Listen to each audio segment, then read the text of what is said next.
Hi.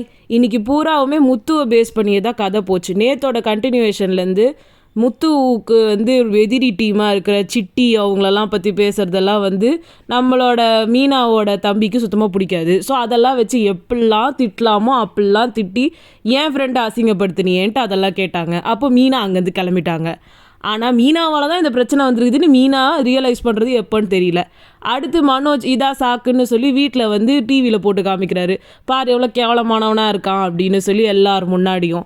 அதுக்கு உடனே வந்து இதெல்லாம் ஒரு புள்ள அப்படின்னு வந்து நம்ம ரோஹிணியும் வந்து ஜிங்சக் அடிக்கிறதுக்கு அதுக்குள்ளே நம்மளோட விஜயாவுக்கும் வந்து கோவம் வந்துடுது. கடைசியில் வந்து அண்ணாமலைக்கே கோவம் வந்துடுற அளவுக்கு வந்து போயிடுது.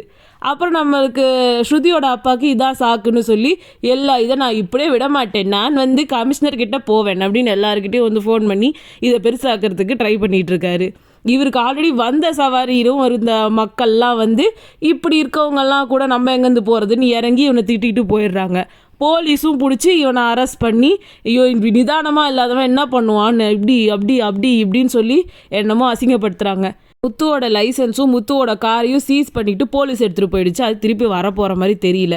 முத்து வீட்டுக்கு வந்துட்டதுக்கு அப்புறமா ப்ரோமோ வைஸ் அடுத்த வாரம் பூராவுமே இந்த அண்ணாமலை வந்து கையோங்கி அவங்க பிள்ளைய தானே அடிக்கிறது தான் வந்து கதையாக இருக்க போகுது.